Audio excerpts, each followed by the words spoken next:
Hello and welcome everyone to part 3 of Field Service Lightning series. Today we'll be covering operating hours and we'll understand what are these and what are service territories. A very quick introduction about me. My name is Khyati Mehta. I live in Kolkata, India. I'm working as a Salesforce developer at Cognizant Technology Solutions. I am a proud marketing champion. I also lead the Salesforce Women in Tech Group Kolkata. I have run multiple initiatives in India, like helping underprivileged children with Salesforce and helping special students with Salesforce, and for which I was recently featured on Salesforce blog for my outreach work. I love everything about community and helping and giving back to the community. Hence, I'm a community speaker, a trailhead mentor. I also have a blog of my own named as All About Salesforce and a podcast that I run, which is named as Salesforce Offbits with Khyati. You can always connect with me over LinkedIn and Twitter. I would be really happy to connect with you all. So today's agenda is we'll understand what are operating hours and we'll understand how to create them and how we can create service territories. So operating hours serve as the basis to identify the availability of a resource for a work type at a service territory. Operating hours and field service can represent mobile worker hours, service territory hours, appointment arrival windows, and customer appointment time preferences. So we can define clear time slots for service territories, work types, and service territory members to obtain the right availability for an appointment. Now you can associate it operating hours with many things, like when operating hours are associated with accounts, they represent the hours when the customer allows service appointments. And you can configure this by updating the operating hours field on account. And if operating hours are associated with service territories, they represent the default working hours for the service territory members unless different hours are specified on a service territory member record. And you can configure this by selecting operating hours when creating a service territory in guided setup, or update the operating hours field on the service territory record. You can also associate operating hours with service territory members. Now, this represents the hours when a member, like a service resource, is available to work. You can configure this by directly configuring or updating the operating hours field on a service territory member record. You can also associate operating hours with appointment booking. Now, these represent the appointment booking arrival windows offered to customers during scheduling. And you can configure this by selecting default operating hours for an appointment booking in the customized appointment booking step in guided setup. Or you can also do it by directly going to the field service admin app and then to the global actions and then to the appointment booking and then update the operating hours. So let's move on to the org and see how we can create operating hours. So now that we are in our org, we will simply go to field service admin app, which we are in, and then go to operating hours here in the tab. There will be some default operating hours. Let's just click on new. And from here, I can simply create my operating hour the way I want to. So let's maybe create availability hours, and then I can also select the time zone from here, whatever you want according to your user or anything, and then click on save. So now my operating hours is created with the name availability hours and with the time zone by this. Now if I go to the related,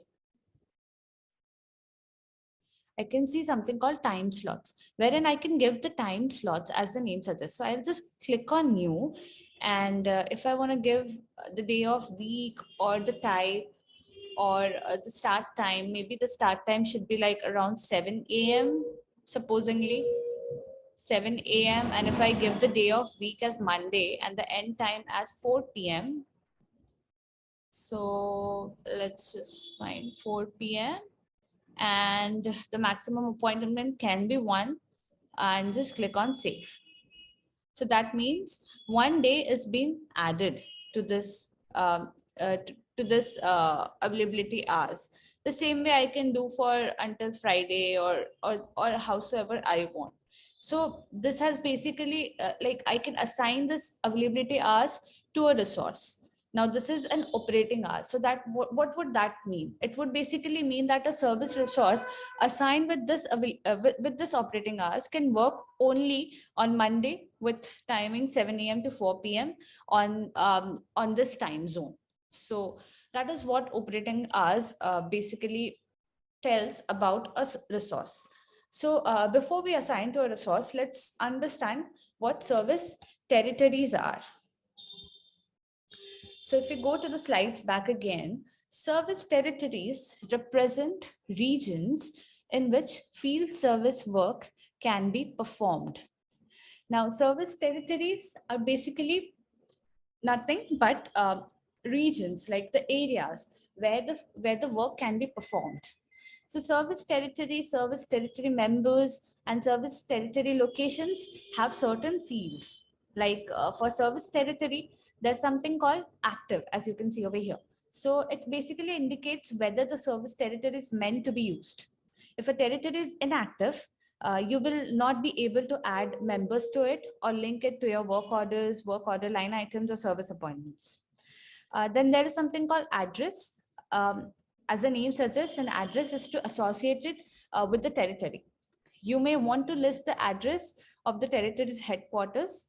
You may give whatsoever the address you want to give. A service territory's primary members use its address as their home base. So that is what the address means. There must be something also called as description. It would be the description of the territory. Then there's something called name, which is the name of the territory. For here, I can say it's HQ branch. Then there's something called operating hours that we just discussed. It's the territory's operating hours, which indicates when service appointments within the territory should occur. So service resources who are members of a territory automatically inherit the territory's operating hours unless different hours are specified. Then there's something called parent territory, top level territory, and typical in territory travel time. So the parent territory means that it's the territory's parent service territory if it has none. Then top level territory is a hierarchy of service territories. So depending on where a territory lies in the hierarchy, its top level territory might be the same as its parents. And the last, the typical in territory travel time means it means the estimated number of minutes needed to travel from one location to another within the service territory. Then what are service territory members? These are the service resources who are available to work in the service territory. So these have fields like address. It's the member's address, the end date. It's the date when the service resource is no longer a member of the territory. So if the resource will be working in the territory for a foreseeable future, you may simply leave this field blank. So this field is mainly useful for indicating when a temporary relocation ends. Then there's something called member number. It's an auto-generated number, which it's a read-only field that basically identifies the service territory member. It's a unique number. Then there's something called operating hours. It's again the same, the members' operating hours, which are inherited from the service territory. Then there's something called service resource. It's a person who's going to do the work, who is assigned to the service territory. Then there's something called service territory. It's the area where the service resource is going to work, assigned to basically. Then the next is start date. It's the date when the service resource becomes a member of the service territory. Then there's something called territory type. It's just the type. It can have primary, secondary, or relocation. Then we also have something called service territory location.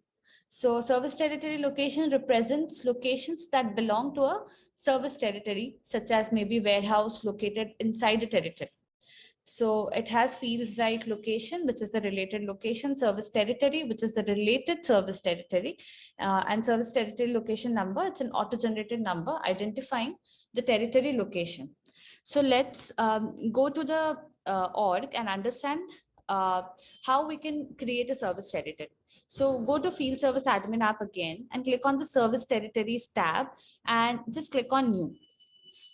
I can give any name, like let's give it as maybe Kolkata, India. So this is the place I live. Let's just, if I want to give a parent territory, I can give it, like let's just give it Kolkata. And where is Kolkata? Kolkata is in India. So let's just give the parent territory as India, make it active, and give the operating hours as the goal points calendar, and just click on save.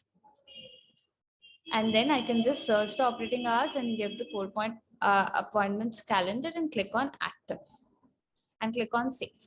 So I have created a service territory named as Kolkata, whose parent territory is India.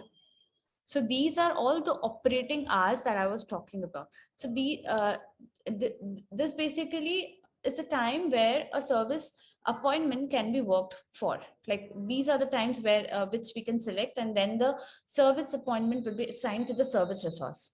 So we have created operating hours, we have created service territories. If you go to service resource, and if you click on Pam Chopra and then click on related, over here, you will be able to see that the service territory, the service resource Pam Chopra is related to London territory. So if I click on new, or if I click on assign service territories, I can basically click whichsoever territory I want to assign the person to. So I click on Kolkata and click on next. Let's just click on save. We need to give the start date. So we'll give the start date as this month and the end date as the next month. So this service resource will be, can't save because, okay. What's the error? Resource territory date overlap with, okay. So it says that the resource dates are overlapping with some other territory. So let's go to London territory. And if we see, the start date is again as 12/1/21. So hence it is getting overlapped. So we can also provide the like this operating hours have been given to this service territory as shown over here. So if I go to Kolkata and if I click on the details, I can see the operating hours gold appointments calendar has been given. So if I want to give not this and the one that we created, the availability hours, and click on save. So now I can clearly see that the in our operating hours, we only had one appointment window that was open, which was from 7 a.m. to 4 p.m. So this is how it will be shown in the UI. So I hope the session was helpful to you all. See you all at the next part of the Field Service Lightning series. Thank you all.